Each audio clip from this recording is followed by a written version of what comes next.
Hi guys, and welcome to my review for Monday Night Raw. I'm gonna make it like really quite quick and fleeting more than I normally would, just because of time restraints this side. But yeah, this episode of Monday Night Raw opened with a new World Heavyweight Champion Seth Rollins and his faction, which has finally got a name of a vision. So we had Seth Rollins and the Vision coming out and showcasing Seth Rollins's Plan B execution, which I gotta say was a great work. I have to say. So yeah, this was interrupted by LA Knight, who before this was the last match that Seth Rollins had. It was seemingly cut short because of the knee injury from Seth Rollins. So he kind of like came back to kind of go, well, this is kind of like, kudos on the work, but it was a work that kind of screwed me out of, so let's pick up where we left off, kind of thing. Seth Rollins refused. We had Adam Pearce come out and go, no, sorry, Seth, you don't run things around here. I'm the GM, and absolutely this is going to be LA Knight is getting his title shot against you tonight in the main event, and just because you have kind of taken yourself out of this for so much time with this work, and you took away from LA Knight, you took away from the WWE universe. We're going to take away something from you, and we're going to ban Bronson Reed and Bron Breakker from ringside during the match as well. We had our main event sorted, and there was this episode of Raw kind of stood out that it started with that, and we didn't really get anything from CM Punk. We didn't get any like promo or anything like that. We know how good CM Punk is on the mic, so I was kind of like anticipating to see him like cutting this fire promo. And we didn't really have any of it. We CM Punk was quiet throughout this match. So this also kind of like cemented how we knew the main event was going to go. Do you know what I mean? But yeah, we'll kind of get at that. So en route to this, we had Becky Lynch's new feud with Nikki Bella starting up as well, and we had we basically had this like really fire promo, which I think I gotta say Becky Lynch kind of like one hands down. We had Becky Lynch Nikki Bella calling Becky Lynch a liar, and we the shot that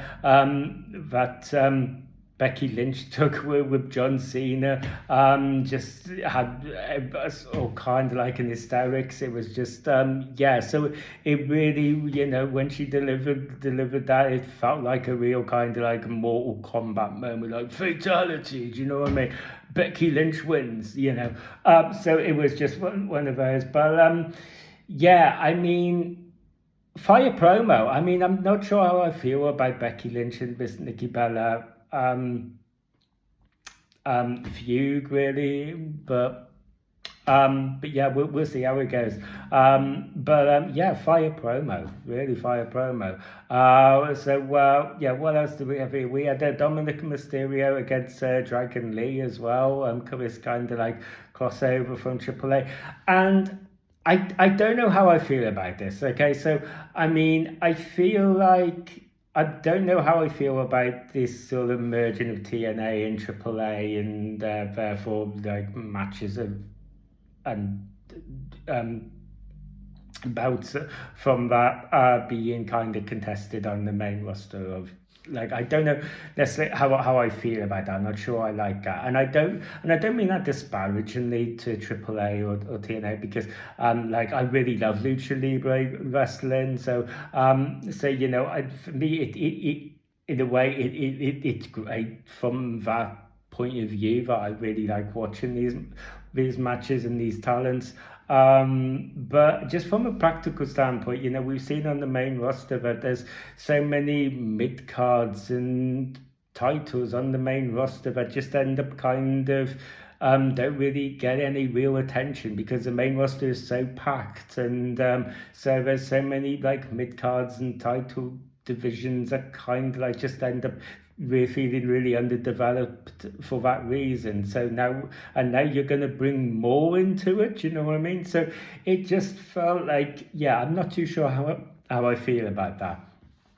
I do kind of like feel like it would be beneficial, as jam-packed as it would be. I'd feel like it would be better if we kind of like could just treat Raw, SmackDown, NXT, AAA, TNA as just separate rosters, almost.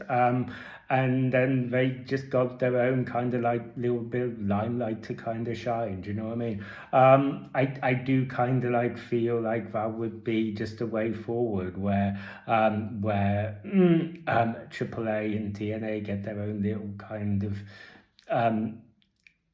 spot to shine, and you can just move talent backwards and forwards as you kind of need. I feel like that would be bad, but yeah, we just we got onto we got onto we had the backstage brawl as well between Rusev and Sheamus, which I'm sure is setting up a match at Clash in Paris. I think we've got to have a street fight on this.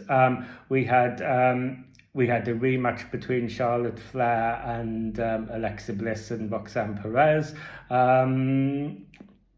And Raquel Rodriguez. We had that rematch for the women's tag team titles, which was set up by the talent themselves. And then Adam Pearce just came out and was like, hang on, I'm GM. And I'm going to say, yes, this match is absolutely happening. And it's like, they've done this. And I have to laugh when they do this stuff because it's like you bought nothing to that, you know what I mean? The match was going ahead. But I get it, you know what I mean? I get this notion of like the talent doesn't run the show, the GM does. So I kind of get why they have to kind of like feel like they have to do this, but it just kind of like feels like it sort of it's only really needed to do in the cases of like the opener where the talent say no, we're not going to do this, and you know what I mean. But when it's kind of like happening anyway, do you know what I mean? Just to come out and go, well, hang on, I'm the authority, and I'm saying absolutely go for it. Like do you know what I mean? But So we had then Charlotte Flair and Alexa Bliss retaining, which was just kind of like I feel like the right decision, because why would you change them? So change them back. So we had the main event, which was just kind of like a solid main event, but like I said, it was just overshadowed by the fact that we knew that CM Punk was going to come back and intervene. We just knew that was where it was going, and that's ended up where we did end up going, and we just ended up then LA Knight and CM Punk just being outdone by the numbers game with the Vision and Bron Breakker and Bronson Reed returning, just because obviously the match had already technically ended with a DQ from CM Punk intervening. So and then they just we had LA Knight and CM Punk getting beaten down by the Vision, and just as they were about to leave, we had the Roman Reigns music drop. The OTC was back, and we eventually had him get beaten down by the numbers game as well. We had Roman Reigns getting hit by multiple tsunamis from Bronson Reed, which I'm guessing is kind of our way of just writing Roman Reigns out of the picture for at least the next few weeks. Do you know what I mean? At least until we get to Clash in Paris, maybe. So I'm kind of like getting that this is going to be a bit of a development between LA Knight and CM Punk and Seth Rollins. I'm thinking maybe we are going to get like a triple threat match. It might even surprise me if we got LA Knight against CM Punk on one of the next episodes of Raw, but I kind of feel like we're going towards like a CM Punk, Seth Rollins and LA Knight triple threat match. I feel like that's kind of like a work. So yeah, on the whole, guys, I thought this was an okay episode of Raw. I don't think it was anything like really amazing, but I can't think of any real spots or matches where I can say like I didn't like that. You know what I mean? It was consistent. You know what I mean? Yeah, so yeah, but that's kind of like it. So yeah, thank you guys for taking the time to watch this video. Like I said, if you enjoyed this video and you want to see more, don't forget to ring the bell for notifications. Don't forget to like and subscribe. And until next time, I will see you guys on the next video. Thank you and take care.